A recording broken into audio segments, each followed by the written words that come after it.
Hello, everyone. I'm Lucinda McNamara, Dean of University Transfer.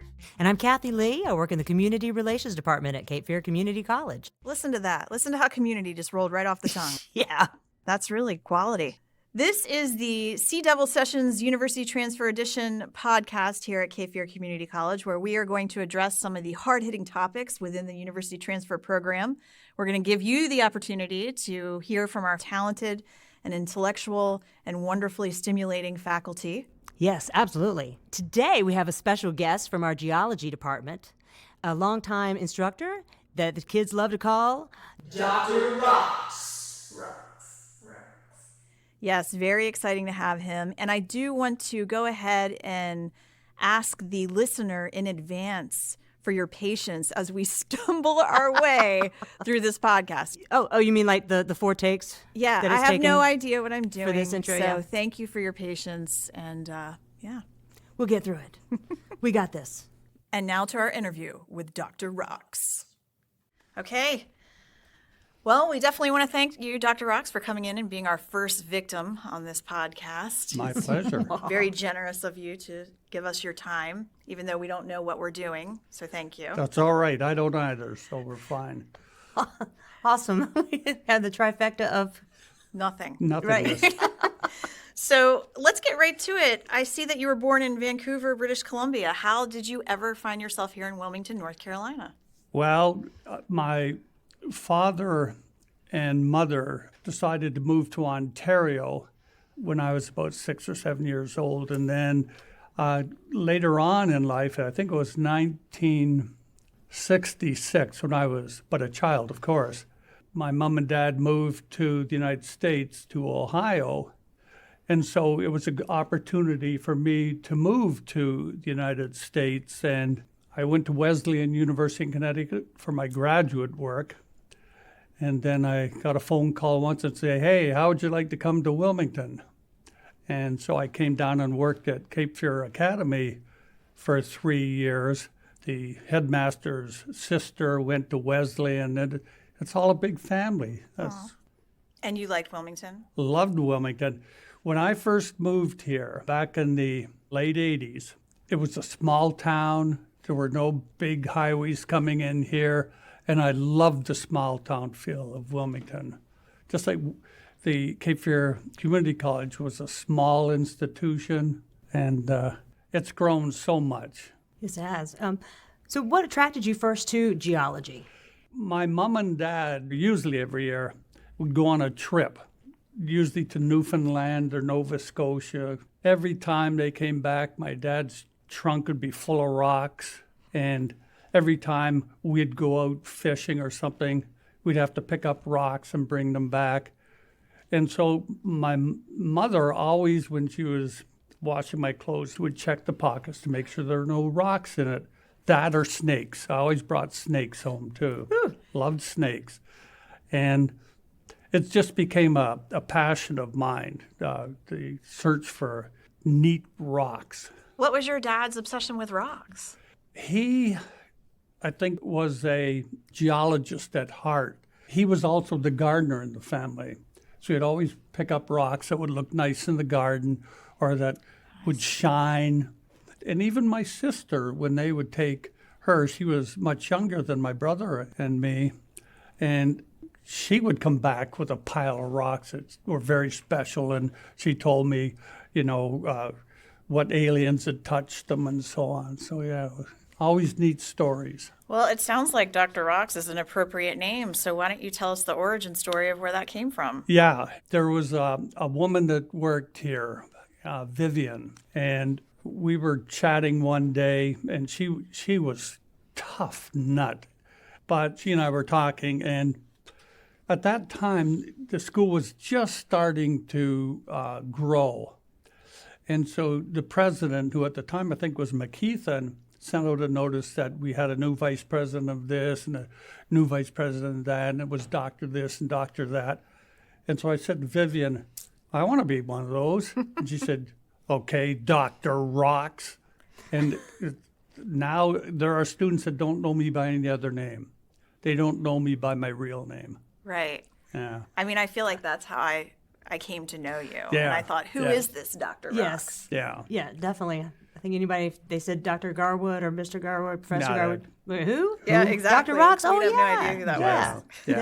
Definitely. So, and anybody that knows you also knows about your passion for Native American history. Right. And how much you enjoy promoting the activities around that. So tell us some more about the importance of Native American history. When I was in grade 6, I believe, my best friend was the son of a chief of a Native American tribe. And they lived on an island up in northern Ontario. And so we would go up there, and he had pet foxes. I got to play with pet foxes. But his father also took us out into the woods and showed us how to make bow and arrows and how to make spears and so on. And when my mom and dad were out searching for rocks, occasionally they'd find a tool. And when I first started teaching here, one of the labs I have is students have to go out and find a rock. And then they have to tell its story over the whole semester. Because as they learn more about it, then they can tell me more about it. But every once in a while, a student will stub his toe, pick up that rock, and it's a Native American tool. And I've got some of those tools to this day that these students have found, but they didn't know. So I'm trying to teach them that there were these societies that lived here quite a long time ago. And instead of having cars and radios and Wi-Fi's and all this, they had rocks and they had trees. And so they had to utilize that to, play or to hunt or to do some other activity. And a couple of students brought in a pile of rocks one time and said, "Can you help us with these?" And I did, and they were just incredible Native American tools from the local region. And when they were going to take them home, they said, "No, we want you to have these." And I said, "Well, we can't really do that. Ask your mother and father first before you do that. You can make donations to the college." And he said, "Well, my father died, and I would want you to have these because you've treated me so well." And so that started the really big Native American Heritage Program. And every November, of course, is Native American Month. And we usually have something special that goes on here. And I've had identification programs here where people from the region bring in, and I'll help identify them. I just had one today where someone just emailed me and said, "Can you help me identify this? And do you think it's a tool?" And so on. And so we have the largest Native American display and certainly number of items of any community college in the state. And that's on the 4th floor of the S building? Yes. Right. And there's more hidden away. Oh my gosh. It's an expansive collection. It's amazing. I Oh, it encourage is. students need to come by and see it, peek their head in. Well, I tell them that, and they'll do that. I just had a student said, "I think I have Native American blood." I said, "Well, have you done the CBDI test?" And he didn't know what that was, so I gave him the sheets, and now he's going to look into it. And there are certain rights that people which have a certain percentage of Native American blood in them have. And he told me that his great-grandmother was full Cherokee, so that would make him, fit in that category. Wow. And so absolutely. at least once or twice a week, something Native American comes up and I have chats. Well, and I can only imagine the faces of the students that are walking by your office that haven't taken any classes with you yet, and they look in and are thinking, "What in the heck is going on in there?" Well, I don't know why, but I think I have the largest faculty office. Yeah, it's beautiful. Yes. Yeah, so Beautiful chaos, I might add. But Yes. beautiful. but chaos is a good thing. It is. Scientifically. 100%. Yeah, it's not, and I love that your collection it's not just, it's regional as well. You said Yes. that some of the students found some of these tools in this area or on this campus? In fact, I wrote a book on the Cape Fear River Indians. The local schools, public schools, use this. They're one of the most unknown tribes in all of North America and Central America. Wow. They just don't know enough about it. So this tool that's on the front of the cover, this was given to me by the boy that The Smithsonian wants it, and I won't let them have it. The one on the back cover, a man was walking down, the snow was cut, and he stubbed his toe, and he picked it up, put it on his dresser, it stayed there for 40 years. Then we had the program, he brought it in, and it never left the building. It's and people will come. They'll come and look at some of the tools we have, and students will walk by and they do a double take, and they come back and they say, "Is that your stuff?" I say, "Yeah," and I do. I have many things from Central America. I have some from Africa. I don't think I have anything from Burga. Sorry. Right. That was a joke. Right. Not a good joke. Not a good joke. Well, I think we are going to get you to the rapid fire faculty spotlight questionnaire, which everyone that comes in here is going to be in the hot seat and have to run down these 10 questions. So here we go. What is your most favorite thing about your job? Working with students. Yeah. And just seeing the joy of them suddenly getting that aha moment. And normally they think rocks, what's the sense of rocks? They're just these inanimate things. And I teach them, no, they're pretty special things, and they get it. Right. As we go through the course, they get it, and I love that. Yes, yes. So what is your least favorite thing about your job? Paperwork. Again, when I first started here, we had to do a few things. We did the attendance. Now we seem to be filling in forms that are important to the job, I'm sure, but really have nothing to do with my geology teaching and so on. So just more and more paperwork. What sound or noise do you love? I love the sound of purring cats. Oh, okay. Yeah. Always had Catman. cats, and it's nothing better than in a cold winter night to have a cat right by your ear purring. Mm-hmm. Just puts you right to sleep. Yes. Apologize to the dog people. Well, I have a couple of dogs, too. Balance the scales. They're not allowed up at the bed, though. They're too right. big, Yeah, and I'm and sure. they don't purr. Right, exactly. Yeah, panting's not quite as No, relaxing and as a purr. slobbering and, yeah. So, what sound or noise do you hate? Tinnitus or tinnitus, Oh, however you right. wish to say it. Right, one of those. Yeah. Yes. And it's probably from banging on rocks constantly, going to lots of concerts, and just, Is it a constant ringing? Do you find? Yes. Okay. yes.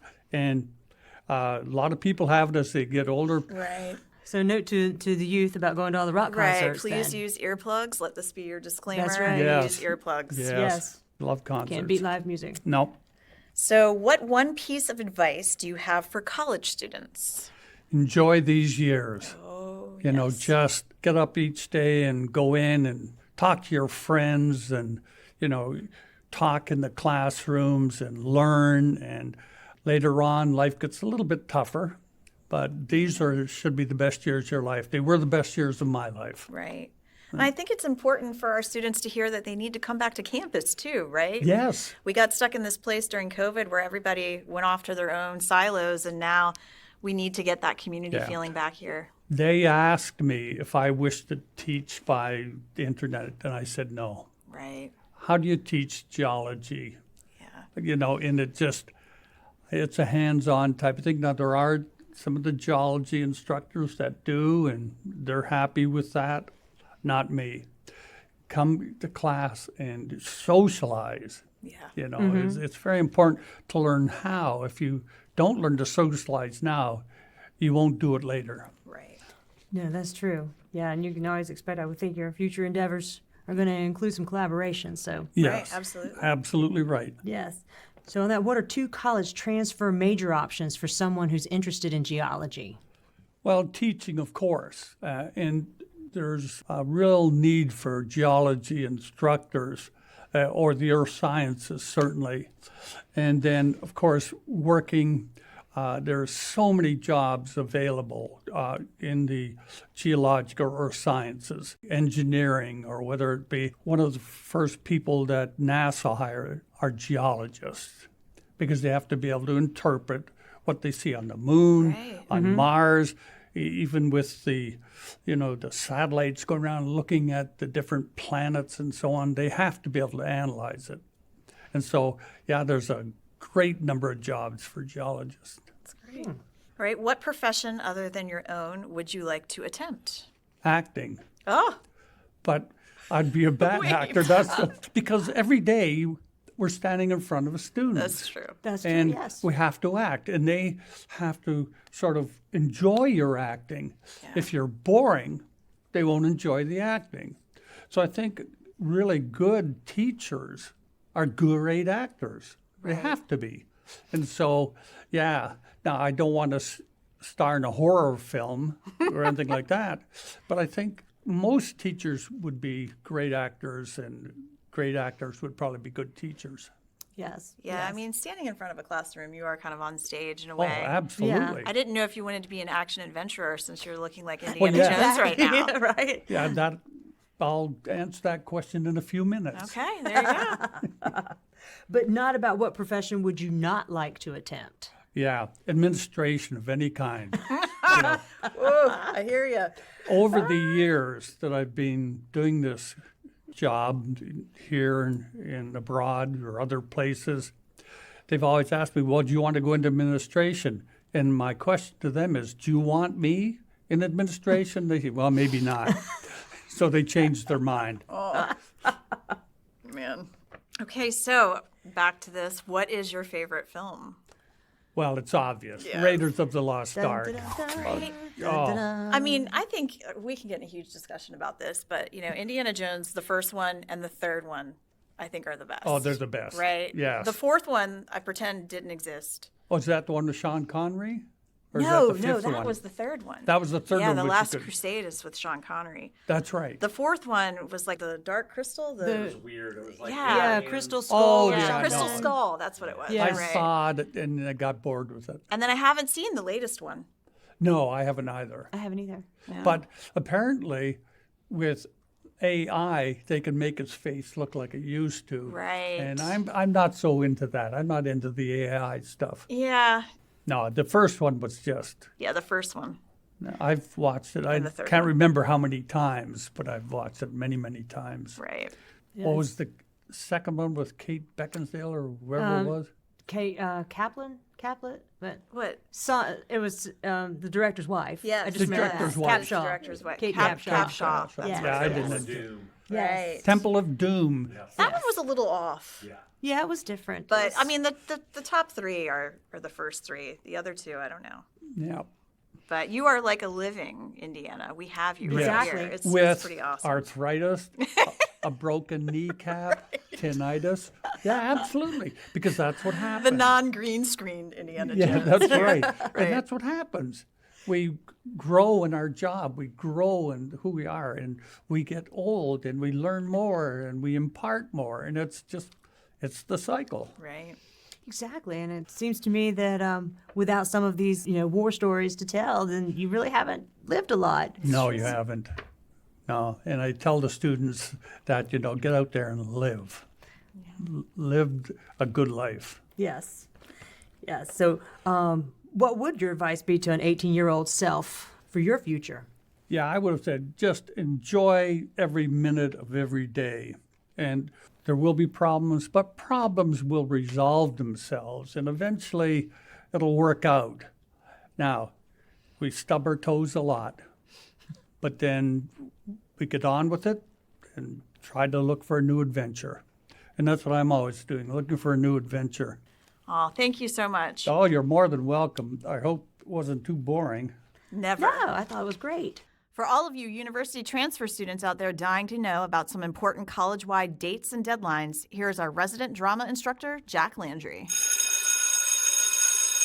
Now, here's a list of really important dates for October 2nd through October 16th. These are really important, so you should probably pay attention. Friday, October 6th, that's Riverfest, fall break. The college is open, but there won't be any classes.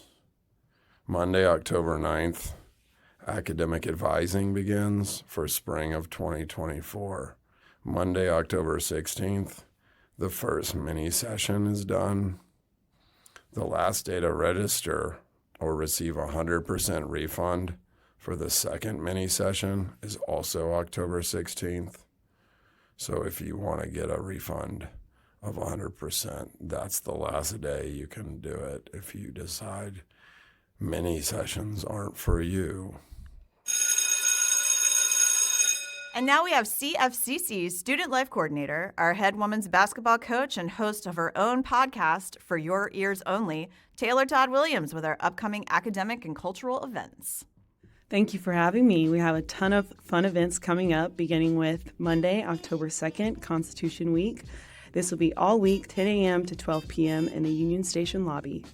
In honor of Hispanic Heritage Month, we have UNCW Centro Hispano staff transfer advising on campus October 2nd as well, 11 a.m. to 1 p.m. in U152. Proof, printmaking in Eastern North Carolina, and art installation at the Wilma W. Daniels Gallery, September 12th through October 27th. Wednesday, October 4th, ECU will be on campus for an information visit for transfer students, 11 a.m. to 1 p.m. This will be held in the Union Station upper lobby by the coffee shop. Friday, October 7th, Ben Billingsley, his printing students, and the CFCC Pride Club will be at the Cameron Art Museum for Family Day from 10 a.m. to 1 p.m. Movie and a Message in celebration of National Hispanic Heritage Month, Translators, a short film, will be shown October 9th from 12 p.m. to 1 p.m. in U152. The Walk of Immigrants, Sol Flores, for National Hispanic Heritage Month will be shown October 11th, 11 a.m. to 1 p.m. in U152. For our first-generation students, we have First Gen Connections, a network group for first-generation college students, held Thursday, October 12th, 2:30 p.m. to 3:30 p.m. in U387. The Nixon Leader Uninterrupted will be an open conversation about minority male mental health. This will be held October 12th from 2 p.m. to 3 p.m. in U152. And that concludes our academic and cultural events. Oh man, thank you, Taylor. That was a mouthful. A lot of things going on around here. Yes, and more to come. We have Fall Fest coming up very soon, so that's going to be really exciting. When are those dates? That's going to be November 1st and 2nd, and then we have the Carly Rae Classic coming up 3rd and 4th, which would be a big basketball tournament, so we have some games coming up, and 'tis the season.